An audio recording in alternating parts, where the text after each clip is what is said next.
Hello mga ka-OFW! Ngayon ay bumalik tayo sa ating farm at natapos na ito ma-cultivate ng traktor. So ayan na ang nalinis natin. O diba? Makikita nyo naman yung lahat ng area kung alin yung malinis na nakikita nyo. Ibig sabihin yan yung area natin. Yan yung lupa na nabili natin.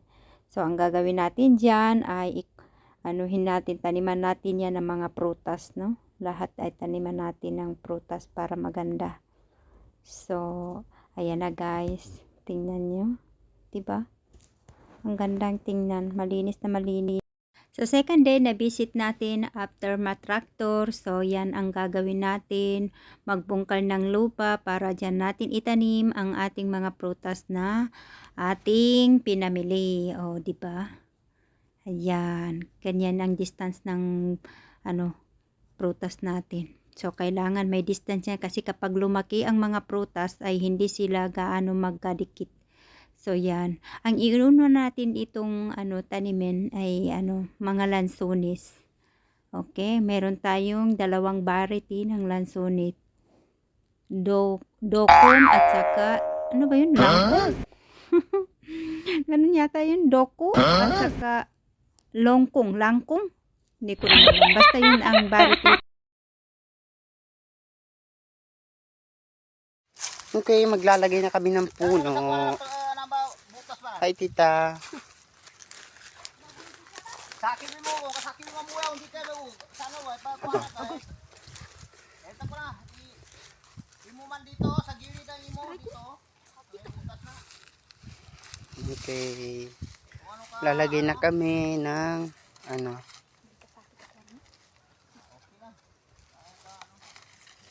diba?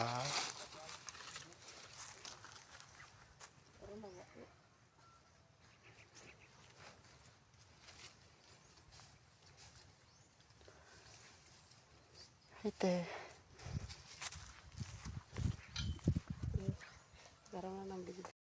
Di ba? Naka-measure pa ang ating tanim. Tingnan mo.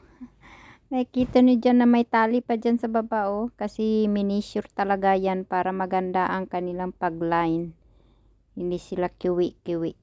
So, at least, parehas sila ng straight. Yan na ang ating, yan na yung kabuuan ng ating na tanim ngayon araw na to kasi hindi lahat pa ng lupa ay nataniman natin kasi marami talaga yan. Ang natanim pa lang dyan ay halos mga 117 kapuno pa lang ng ano ba yung lansones. Dalawang variety po na ang lansones natin. So yun ang dami ng natin puno. Nasa 117 pieces kasi hindi lang po lansones ang ating hindi to kasi ang ko dyan ay durian at saka rambutan, mangga. So lahat ng prutas ay itatanim natin dito. So ang puno lang ng lansones ay nasa 117 plus. So titingnan natin kung ilang pong kapuno yung durian, rambutan at saka iba pang mga prutas kasi lahat talaga yan ay punuhin natin ng prutas. So, yun ang plano natin dito kasi yun na nga, gaya ng sabi ko sa iyo ay ito ay gawin nating asyenda inshallah. So, para sa kasabay ng pagtatanim na to ay kasabay din ng paggawa ng bakod, no? Gagawa natin ng bakod para hindi pasukan ng mga hayop kasi kapag pasukan ng hayop yan, di siyempre mamamatay yung puno kasi kainin ng mga kambing, mga hayop. So kailangan sabay natin pagtanim dito, sabay din nagbabakod sila. So ayan para hindi mapasukan ng hayop. Marami kasi mga hayop dito ko. So yun. Kailangan talaga ma-secure na hindi mamamatay ang ating pananim. So yan, nakikita nyo na guys, ang ganda talaga. Masarap talaga sa pakiramdam na makikita mo yung mga pinapaguran mo na ganito yung natin, mga ginagawa natin sa ating mga pera, no? Parang invest. Pati palang nanay ko nandyan, nakikita nyo na. Nandiyan pala ang mama ko, pinapunta nila dyan. Ano kayang ginawa ng mama ko dyan? At yan po ang ating ang bakod. Alambre po yan siya. Alambre o medyo mataas-taas rin yan kasi nasa 5 feet ang ating alambre para hindi nga mapasukan ng ano ba yun? Hayop. So medyo yan malawak talaga. Hindi pa yan natapos kasi nga may ano ba yun?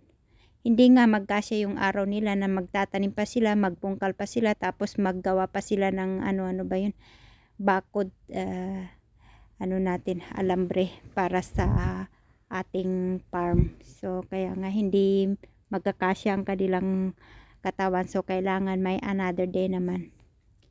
May another day para ano ba yun, matapos ang lahat-lahat. So sa nagtatanong pala kung magkano yung pagbili natin ng ating mga plants, yung mga prutas, ay nabili po natin yan ng kasi naka 3 years na yan sila. Naka 3 years na yan siya sa ating binilihan. So bawat isa po ng ating puno ay nabili natin ng 150 pesos per pieces sa ating lansunits. Okay? So yun po ang ating yun po ang price ng ating prutas. Bawat isang prutas ay 150 pesos per pieces. So nabili po natin yan sa Kidapawan.